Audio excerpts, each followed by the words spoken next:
रात के करीब 11 बज चुके थे। ऑफिस की ज्यादातर लाइट्स बंद थीं।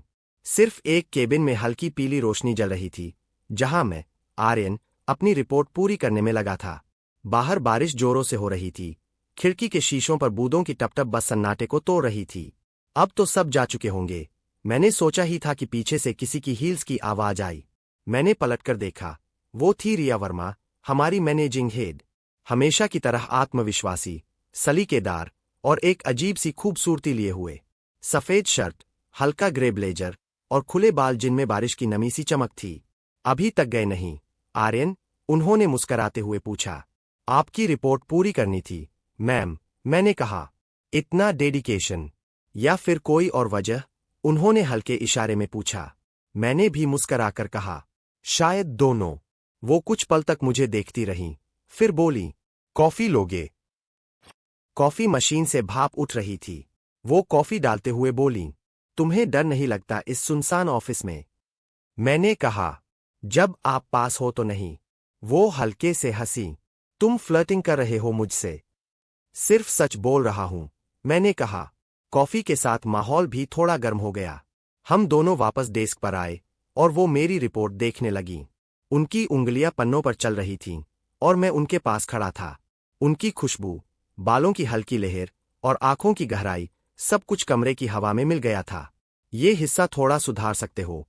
उन्होंने मॉनिटर की ओर इशारा किया। मैं झुककर देखने लगा। वो भी झुकी। हमारे चेहरे के बीच बस कुछ इंच की दूरी थी।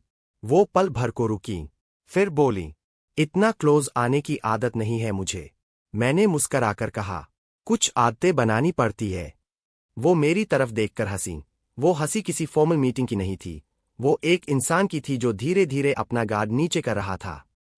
चलो टेरेस चलते हैं, उन्होंने कहा। थोड़ी हवा खा लेते हैं। बारिश थम चुकी थी। हम दोनों टेरेस पर पहुंचे। हवा गीली थी। आसमान में चांद बादलों से झांक रहा था। रिया रेलिंग के पास खड़ी होकर बोली, कभी कभी सोचती हूं, इतना काम क्यों करती हूं? खुद के लिए भी वक्त नहीं बचता।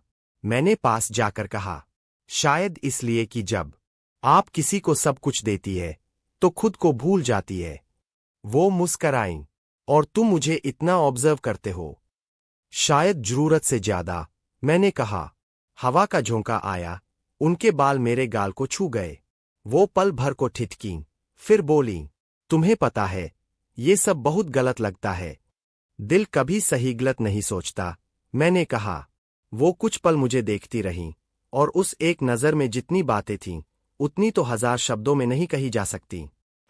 बारिश फिर से शुरू हो गई। हम दोनों वापस अंदर आए। रिया की शॉल गीली हो गई थी। उन्होंने उतारकर कुर्सी पर रखी।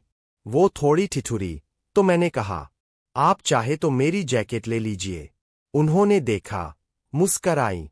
तुम्हें पता है, तुम बहुत स्मूथ टॉक हो। सिर्फ आपके लिए, मैंने धीरे से कहा। वो पल भर को चुप रहीं, फिर धीरे से बोली, कभी कभी मुझे लगता है, कोई मुझे वैसे नहीं समझता जैसे मैं हूं। सब बस एक स्ट्रिक्ट बॉस देखते हैं। मैंने कहा, शायद इसलिए कि आपने किसी को अपने अंदर झांकने नहीं दिया। उनकी आंखें नम हो गईं। और तुम सोचते हो तुम झांक पाओगे? मैंने कहा,